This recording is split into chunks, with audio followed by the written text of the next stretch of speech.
It's finally time to talk about methods. So methods are amazing programming tools that, simply put, allow you to not have to repeat code over and over and over, and to be able to get a better grasp on your code. For instance, say you have some inventory class, and in this inventory class, you have a few things that can happen. You can close the inventory, you can open the inventory, you can empty the inventory, just to give a few examples. And instead of having to change a list of inventory variables every time you want to do these things, you can just wrap all this code into a method and just call that method whenever you want to do it, saving you a lot of time from writing the same code over and over and saving you from future headache. So now, let's take a look at how to use methods with code. And we're going to do this using two different languages, because I think it can be really helpful for you to see how they compare and contrast. And plus, you'll pretty much learn two languages at once. And so on the left is the language C# using the IDE Visual Studio, which should interest you if you want to do Windows development or want to make games using a popular game engine called Unity. And on the right is the language Python 3 using the IDE Visual Studio Code, which should interest you if you want to get into general programming or data science. Alright, so here I have two brand new console projects, and if you don't know how to make a new console project in either C# or Python or both, be sure to check out the video in the description. It's called How to Install an IDE, and at the end of that video I'll show you how to do that. So before we can use methods, we first have to learn how to initialize them. So let's take a look at their syntax. First, over here on the left in C#, I'm just going to get rid of these two lines because I don't need them, and then I'm going to come down here so that we can initialize a new method. And the syntax for that goes as follows. You simply just type out void and then whatever name you want for your method. I'll just call it ABC for example, and then you need to put a start in parentheses, and then finally simply just add a code block. And now you can put whatever commands you want within this code block. For example, I'm just going to put console.writeLine and pizza, because pizza is the best. And there we have initialized a method. Now to do this in Python, it's just a little different, but the concept is still the same. So to initialize a method in Python, you want to type out, instead of void, you want to type out def, and then whatever name for your method. We're just going to call it again ABC, and then you want to do your start in parentheses. This convention stays the same, but instead of going to a new line and doing code blocks using the braces, you simply just use a colon here and then go to next line and make sure that it's indented. I'm using the Visual Studio Code IDE, which automatically adds an indent for me when I go to the next line. But now, just like in C#, I can add whatever commands I want in this code block. So I'm going to write out print and then again pizza, because pizza is the best. So that's how you initialize a method in both C# and Python. But without more context, I don't think they're that helpful. So let's take a step back and examine a scenario. So imagine that you're writing some sort of program with an inventory system that has 3 spaces. And this program requires you to swap out what's in those 3 spaces quite a lot. So just to make this less confusing, I'm going to get rid of our initial examples on both Python and C#, and now I'm just going to pretty much set up that scenario with some variables. So I went ahead and wrote this scenario off screen because otherwise it probably would have been about 5 minutes of silence, but I'll walk you through it. So up here we have all of our string variables. This is our inventory, standing for INV, slot 1, 2, and 3. Python has the same, and we first set them all to be empty. And then we have a couple of items we can pick up under the variable name pickup 1 and 2. The first one is pizza, because pizza is the best, and then we have candy. And of course, Python has the same exact thing going on there. Next, we just have a couple of if statements to kind of simulate an event happening. Let's say that you want to pick up some items. Well, first you want to check to see if it's empty, and then if it's empty, then you pick it up. Same thing happening here in Python. Okay, so we have our scenario all set up. I'm just going to come down here and add a console.writeLine just so we can print out the results here. Let's print out first inven1, and then I'm lazy. I'm just going to do Control-C, Control-V, copy paste a couple more times, and print out also inven2 and inven3. And I'm of course going to come over here in Python and do the same exact thing. Except for the syntax, a bit easier in Python. I can just do inven1, where we at there, and then comma inven2, and comma inven3. A much more simplistic print function Python has. Now, before we run it, what should we expect? Well, again, all of our inventory slots start off as empty, and then we come down here and do a check. If the first slot is empty, then we're going to assign the pickup 1 to inventory slot 1, which is pizza. And then we do another check. If inventory slot 3 is empty, then we'll assign the pickup 2 to it, which is candy. So what we should expect is pizza, empty, candy. Let's see if we get that. Just going to come up here and hit the start button. Oh, that's going to close on us. I forgot to add, of course, console.read key. All right. So again, I'm just going to come up here and hit the start button and bring the window over, and you can see that we have in our inventory slot 1 pizza, slot 2 empty, and slot 3 candy. Perfect. Going to run that in Python as well. Hit the play button up here, and you see we got pizza, empty, candy. Perfect. Okay, so this isn't bad. This is pretty straightforward, does exactly what we want. But now imagine the scenario where when you assign a new item in your inventory, it doesn't only just change that item slot. Maybe also, it does some UI stuff here, and then it does like some special effects. What is that? I'm gonna say VFX, and then maybe it like updates update slot 1, for example, inventory slot 1 also updates inventory slot 2, for example. And this happens for every time that you want to do this, right? So I'm gonna copy this and bring this down here, and you can see that our code is starting to get long and kind of strenuous. Now this is where one of the use cases for methods come back into play. The first advantage to using methods is having the ability to compress your code. Now, why would we want to do that? Well, everything within the code blocks of this main function right here is our main program. And over in Python, just for comparison, every line in the script counts as your main program. But as you add more code and the main program gets longer and longer, it can become more and more confusing and difficult to read and understand. And so instead of having this chunk of code or this chunk of code, we can convert that into a method and just call that method in our main program. And so let's do that. And to do that, I'm first going to come up to our first chunk of code and essentially encapsulate it inside of a method. So right above it, I'm going to add a start brace, come to the bottom of it, add an end brace, and Visual Studio automatically reformats it for me.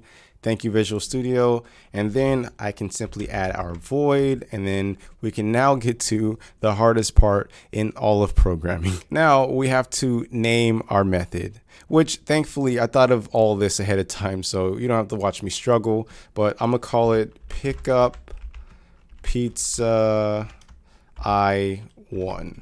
And then of course our parentheses, close it out. We already did our code block ahead of time, and there you go. We have converted this to a method successfully. Now I'm just gonna do the same thing for our second chunk of code. Just a bit different in my process here. Pickup, what is this, candy, and I3. Do that. Oops. I'm gonna get rid of this and then move this to the bottom. Automatically reformats. Thank you, Visual Studio. And there we have it. And over in Python, again, let's say that when you pick up something, you also do like some UI stuff and some visual effects, and you also do, you update whatever information you need to update in slot 1 of your inventory, and you also update whatever's going on in slot 2, for example, so on and so forth. I'm just going to copy this and bring this down to this one as well, fix the format a bit, and you can see the script got a lot longer. So let's convert those into methods. Now you already know the syntax for methods in Python. We simply just replace void with def, and then we name our variable. This is going to be pickup pizza, inventory slot 1, starting in parentheses, and then our semicolon. And then we have to come down to all of this and then hit the tab button so that this counts as a code block for that method. And then let's do the same exact thing for our second chunk of code. Def, what is it? Pickup candy, inventory 3, starting in parentheses, and then our colon, and then come down to all these lines and indent them in so they count as a code block for this method. Now we need to pause. If you take a look at our inventory 3 variable and even our inventory 1 variable, they are underlined red, which means that we have a problem. If we come down to our console and press problem, we see that it's telling us that these variables are not assigned.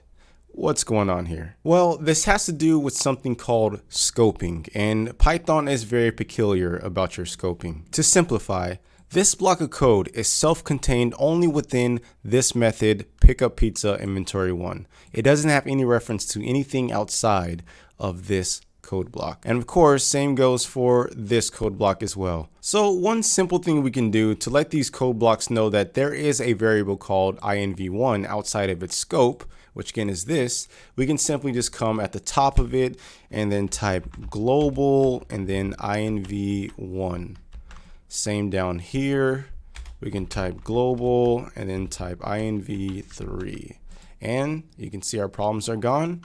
Problem solved. What we can do now to compress our code is grab all of these lines here, which contain both of our methods, and I'm going to hit Control X or cut, and I'm going to now move this to the bottom of our entire program at the very end. And do you realize what just happened? Pretty much our program ends here. So everything before that is our actual program. Look how much shorter that is. And over in Python, we can do the same exact thing. I'm going to select all these lines that have our two methods here, hit Control X or cut, and then I'm going to move that up. And then underneath our print function, I'm going to hit Control V or paste and put that underneath. And again, right here, our program ends here. Much shorter. However, our code is now compressed, yes, but we aren't completely done yet. Over in C# on the left, you can see that if I hit the start button up here on top and bring the window over, you can see that our entire inventory is still empty. And the same goes for Python. If I hit the play button, you can see that we have empty, empty, empty. And the reason for that is because at no point did we call our methods. And to do that in C# over here on the left, all you have to do is simply just write out the name of your method. So our first one, we want to do pickupPizza for 1. And then you also need to include your start and end parentheses. This is what denotes that it's a method. And then we need to do pickup candy inventory I3, start in parentheses, and then our semicolon. And to prove to you that this works like I say it does, I'm gonna hit the start button and then I'm gonna bring the window over, and you can see that they have now been set. Check that out. Now over in Python, it's actually quite different, although the concept is still the same. So earlier, I moved all of our methods to the bottom of our Python script.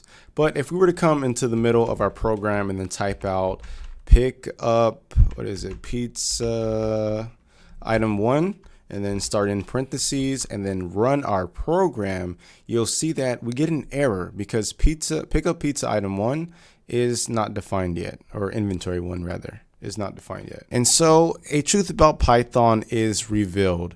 Using methods in this context isn't really all that useful because the order of operation is extremely important in Python. So to use our methods, we have to initialize them before we call them for the first time in our scripts, but also after we initialize the variables that we're using within them. And where is that sweet spot, you ask? Well, it's right here. And so I'm just going to select all these lines that contain our methods, and then I'm going to hit Control X to cut and then Control V to paste. And there you have it. And just to prove that everything is exactly where they need to be, I'm going to hit the play button up here in Visual Studio Code, and you can see that we get pizza empty empty. Hold on, that's not right. Of course, the reason for that is we have to call the second pickup as well. Pick up candy I3, start in parentheses, hit the save, then the play button, and voila, we got pizza empty candy. Okay, so that was one use case with methods, but I want to show you another one. I'm going to start by removing all the code that we did in C# and Python so that we can set up a new scenario. Bada boom. Now imagine that you have some program with some sort of boss battle in it, and every time that you successfully hit the boss, two things or more happen. So I'm just going to quickly code up this scenario. Alright, so I went ahead and coded up the scenario off screen because otherwise it would have been another couple minutes of silence, but I'll walk you through it. So here we have a few integers initialized. We have my HP, the enemy HP, and some money. Then we have some booleans to check if we hit legs, arms, or head, set them all to be true. And then we simply have some if statements to check for those booleans. And if any of them are true, then we simply will minus HP from the boss and then add some money to our bank account. And Python does the same exact thing, same variables, my HP, enemy HP, and money, and then some hit legs, hit arm, and hit head booleans, and then we simply check those booleans, and if they're true, then again, we're going to minus HP from the enemy and add some money to our bank account. And that's all it's to it. And so the next advantage that methods could give you is reducing repetition. If you haven't already observed, in both scripts, we have this chunk of code right here. Enemy HP minus equals 1 and money plus equals 5. And this is repeated over and over 3 times each on both scripts. And I mean, that's fine and all. I mean, this will do exactly what you expect it to do. However, we have this rule in programming, and it goes as follows. Never write the same code twice. In addition, imagine that you want to add something else to these hit events. Like, for example, let's say that you wanted to take your HP and add a little healing for every successful hit, right? So you would come down here and do my HP plus equals 2, for example. But the problem is that you now have to write this for every single hit event. So my HP plus equals 2, go to the next one again, my HP plus equals 2. Now, there is a clear pattern here, and there's no reason for you to have to repeat this over and over and over again. And so, let's bring back methods. All we have to do at the end of our main function here is write out void, and then name our function. Let's just call it hit event. Sounds good enough to me. Open, start and end parentheses, and then come down here and do our code block. And let's just write all this out. Enemy HP minus equals 1, perfect, money plus equals 5, and then my HP plus equals 2. And so now all we have to do is simply just remove all of these and replace them with hit events. Start and end parentheses, semicolon, and bada bing. Do that for all other spaces as well. And do hit events. Start and end parentheses, semicolon, oops, get rid of that line. And then of course here as well. Hits events, boom, boom, boom, and bada bing. And there you have it. We have greatly reduced our repetition. And of course, just to prove to you that all this works, I'm gonna come to the end of our script here, which again ends right before our method is called. So end of script. And then I'm going to add a console.writeLine. And we really just want to know all of our variables. So enemy HP. And then I'm lazy, so I'm going to hit Control C, Control V a couple times, and then replace this with money. And then replace this with my HP. Come up here, hit the start button. Oh, it's going to close, of course. We have to add console.readKey. I always forget this. Probably a bit too used to Python.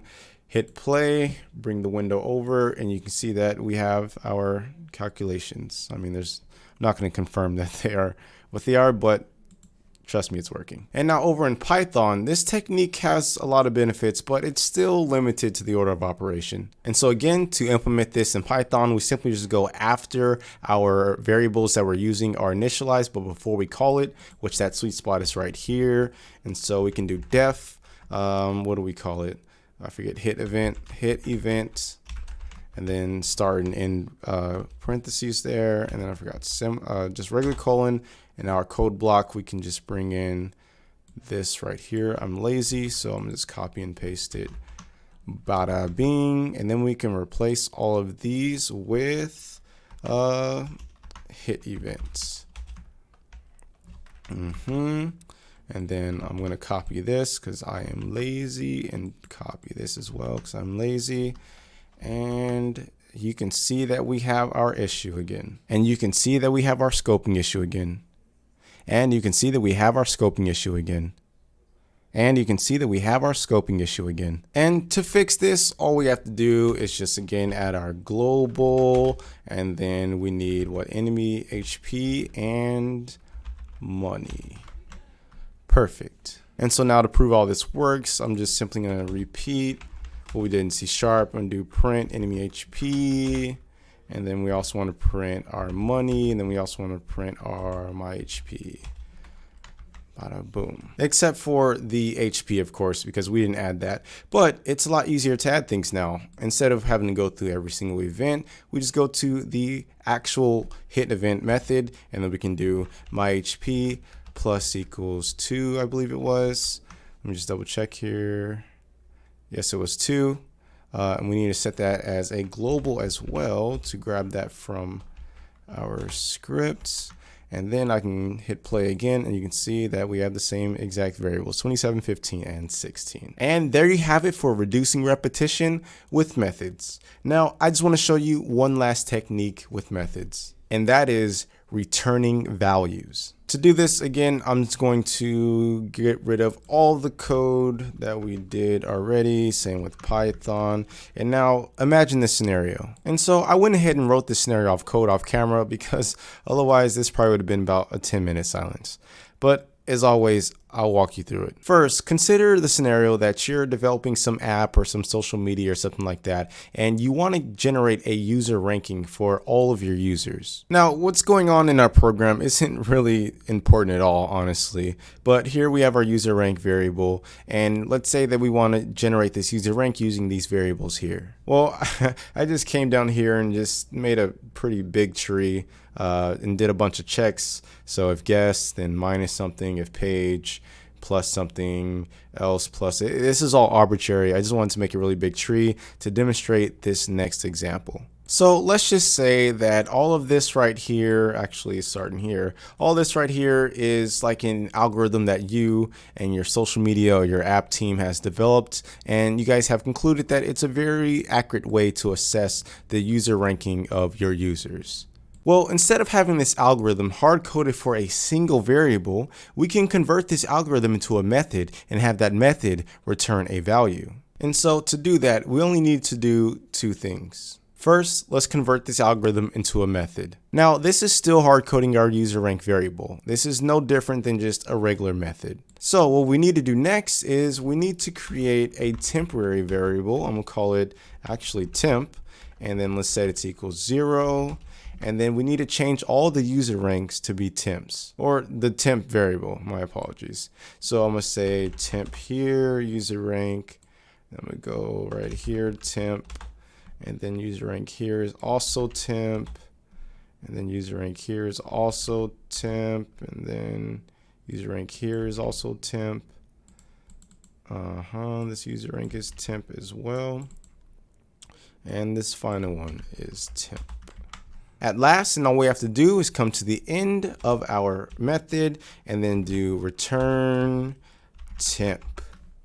Now you'll see that we will get an error here. And the reason for this, it requires a bit of explanation. So when you initialize methods, you are also casting its data type. And so if we check out our score method, you can see the data type for our score method is a void, which is essentially data type lists. So our score method will essentially just go through its code block, run that, and then exit out. But if we wanted to return data of some type, all we have to do is replace this with that data type. And seeing that our user rank is a float, we're going to replace this with a float. And you see our error has disappeared. And so what does that allow us to do? Well, I'm going to do our convention. Our program ends here. And then I'm gonna go down and find these two things and then Control X to cut them. And then I'm put them before our program ends. And now all we have to do is just assign score to our user rank variable. Isn't that nice? And let's say that we have another user rank that we want to calculate, right? This is user rank 2 equals 0. Well, all we have to do now is just go user rank 2 equals score. And over in Python, we can do the same exact thing. Just first wrap our algorithm here into a method. What is it called? Score.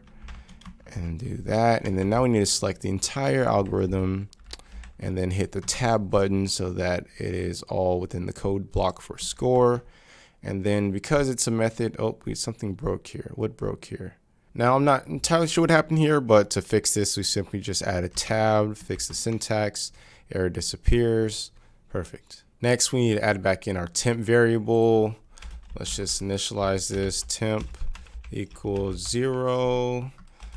And then let's replace all the user ranks with temp. I'm just going to copy and paste because I am pretty lazy right now. Temp, temp, temp, temp, temp, temp, temp. And then at last, we just come out. I think this is it. Return temp. Just gonna double check this is the right place to put it. Yes, it is. Now, again, because this is Python, this method isn't that useful for compression. Again, it has to be in that sweet spot. But we can get our user ranking simply by calling user rank and then assigning a score to it. And so now to prove to you that these do exactly as I say they do, over here in C# on the left, I'm just gonna copy and paste this right line because I'm lazy, then add a 2 there. And then we have a read key. So now I'm going to hit the start button and then I'm going to bring the window over and you can see that we have 49 and 49. And to prove the same thing to you in Python, I'm just going to initialize a new user rank here, user rank 2, and that also equals score, just so we have the same exact scenario. And then I'm going to print user rank 2.